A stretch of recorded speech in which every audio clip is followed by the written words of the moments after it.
오늘은 출애굽기 10장 21절로 29절에 의거해서 흑암 중의 광명이라고 하는 제목을 가지고 서로 은혜를 나누기를 원합니다. 애굽은 바로의 강팍한 마음으로 인해서 재앙, 곧 하나님께서 내린 재앙들로 인해 점차 망해가고 있었습니다. 아직도 애굽이 망할 줄을 알지 못하는 한 사람 바로로 인해서 온 애굽 백성들과 애굽 땅은 큰 고통을 겪어야만 했던 것입니다. 국가를 방해할 수 있는 군사력은 상상수 상실했고 다른 나라들과의 무역이나 국내 상업은 막대한 지장을 받았겠지요. 당시 국가 사업의 기반이라 할 수 있는 동식물의 피해는 이루 말할 수 없을 정도였던 것입니다. 그야말로 곧 망할 위기를 당하게 된 것입니다. 하지만 그들이 받은 피해는 육체적, 물질적 피해만이 아니라 정신적으로도 커다란 충격을 받을 수밖에 없었던 것입니다. 지금까지 믿고 의지해 왔던 신들이 아무것도 아닌 무능한 것이라는 것을 믿을 수밖에 없는 사실로 인해서 정신적 공황 상태에 빠지게 됐던 것이지요. 신들의 거처요 생명의 근원이라고 믿는 나일강이 피로 변해서 강변의 모든 수중 동물과 식물들이 죽었습니다. 늘 나일강을 찾아 제사하며 빌었던 애굽인들이 이 모습을 보면서 어떠했겠습니까? 생산과 번영의 신이라 믿는 개구리가 도리어 그들에게 고통이 되고 그들이 죽어 악취를 풍기는 것을 보면서 무슨 생각을 했겠습니까? 신의식과 종교관이 송두리째 파괴되면서 이루 말할 수 없는 그런 허무함을 느꼈을 것입니다. 사실 이 모두는 하나님께서 계획하신 것입니다. 하나님은 이를 통해서 애굽인들에게는 하나님이 참신인지를 깨닫게 하고 이스라엘 자손에게는 하나님께서 여호와이심을 알게 하려 하심이지요. 물론 이 말씀을 듣는 우리에게는 전지전능하신 창조주 하나님을 온전히 신뢰하며 경외하고 바라보게 하시려는 뜻이 있는 것입니다. 이제 오늘은 10재앙 중에 9번째인 흑암의 재앙에 대한 말씀을 듣게 됩니다. 이 재앙이 가지는 의미는 무엇이며 오늘 우리는 이 재앙을 어떤 시각으로 바라보아야 될지에 대해서 살펴보도록 하겠습니다. 먼저 흑암의 재앙은 하나님께서 세계의 주인 되심을 증명하는 사건입니다. 열 재앙을 설명하면서 말씀드렸지만 애굽인들이 최고의 신으로 섬겼던 신은 라로 불리는 태양신이었습니다. 태양신이야말로 절대적 능력의 소유자이며 모든 신들에게 있어 한 신 중의 신이며 세계의 지배자라고 그렇게 믿었던 것이죠. 애굽 궁중에는 매일 아침 솟아오르는 태양을 향해서 북을 치고 노래를 부르고 경배의 제사를 드렸습니다.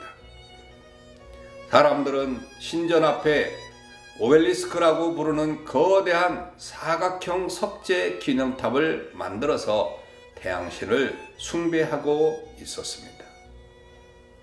재앙이 진행되면서 애굽인들은 다른 때보다도 더욱더 태양신을 숭배하며 태양신의 도움을 구했을 것입니다. 다른 신들은 몰라도 태양신만큼은 그들의 기대를 저버리지 않을 것이라고 하는 그런 기대를 가지고 있었지요. 이 모든 것을 알고 계신 하나님은 이제 태양을 신이라고 믿고 숭배하는 애굽 사람들에게 그것이 얼마나 어리석은지 깨닫게 하려 하셨습니다. 또한 그들이 숭배하는 태양신이 허구임을 알게 하려 하셨습니다.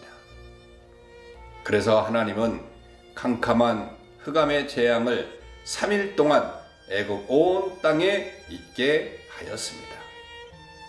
캄캄한 흑암이란 어둠을 뜻하는 두 단어를 결합시킨 것으로서 극히 어두운 상태를 뜻합니다. 이렇게 극히 어두운 상태가 3일간 이어지면서 사람들은 서로를 볼 수 없었으며 자기 처소에서 일어나는 자도 없었던 것이죠. 3일 동안 애굽인들은 무슨 생각을 했겠습니까? 태양이 없는 날의 어두움과 더불어 태양빛은 변함없이 비칠 것이라고 생각했던 생각이 뒤집어지자 크게 당황하게 되었을 것입니다.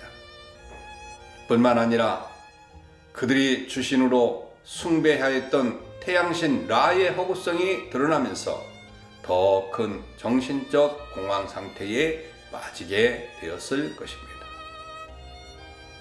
이제 그들은 하나님께서 태양을 다스리시는 천하 만물의 주인이시라고 하는 것을 인정하지 않을 수 없었습니다. 둘째로 고센 지역에 광명이 있는 것은 오늘 우리에게 큰 소망입니다. 22절은 애굽 온 땅에 3일 동안 캄캄한 흑암이 임했지만 이스라엘 자손이 거하는 고센 지역에는 광명이 있었다고 하였습니다. 물론 이것은 하나님께서 이스라엘 자손들에게 베푸신 은총을 상징하지만 고센 지역의 광명은 오늘날 우리에게도 큰 소망을 주시는 것이죠. 태양빛이 없는 것만이 흑암이 아닙니다. 어둠의 권세 아래 있는 것이 흑암입니다. 에베소 6장 12절을 보게 되면 우리의 씨름은 혈과 육에 대한 것이 아니요 정사와 권세와 어둠의 세상 주관자들과 하늘에 있는 악의 영들에게 대함이라 라고 말씀하셨습니다. 예수님은 어둠의 권세에 대해서 말씀하셨고 바울 역시 사단에서 하나님께로 돌아가는 것을 어둠에서 빛으로 돌아가는 것으로 비유를 했습니다. 가룟 유다가 사단으로 인해서 예수팔 생각을 품게 된 것처럼 누구든지 생각이 어둠의 권세에 점령당하면 그것이 흑암인 것이죠. 악한 영에 점령하려면 어떻게 행동하겠습니까? 당연히 악한 말을 하고 악한 행동을 하게 됩니다. 에베소 2장 1절 이하 말씀처럼 세상 풍속을 좇고 육체의 욕심을 따라 지니며 육체와 마음에 원하는 것을 행하며 하나님의 진노를 받을 일을 행합니다. 멸망의 길로 가는 것이지요. 하지만 문제는 누구도 스스로의 힘으로 흑암의 권세에서 벗어날 수 없다는 것입니다.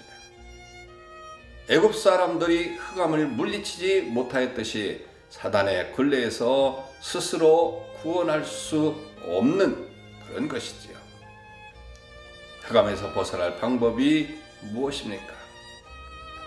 고센 지역을 밝게 하신 하나님만이 흑암의 권세에서 벗어날 수 있게 하실 수 있는 것이죠. 그래서 악한 생각을 품다가도 버릴 수 있게 하시는 분이 역시 하나님밖에 없는 것이죠. 오늘도 어둠의 행위에서 이길 수 있는 힘을 주실 하나님을 바라보며 사단을 이길 힘을 달라고 기도하시기를 주님의 이름으로 축원합니다. 샬롬.